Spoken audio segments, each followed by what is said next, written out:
Hello বন্ধুরা, আজকে তোমাদের জন্য খুব সুন্দর একটা অঙ্ক নিয়ে এসেছি।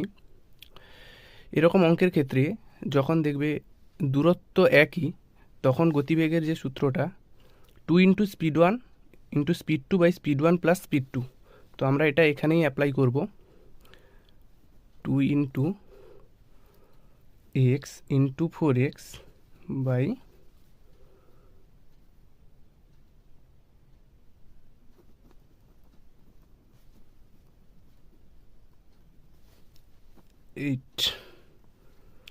8x² /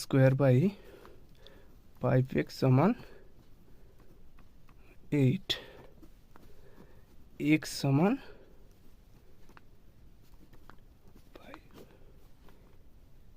8 = 23। তো উত্তর 23।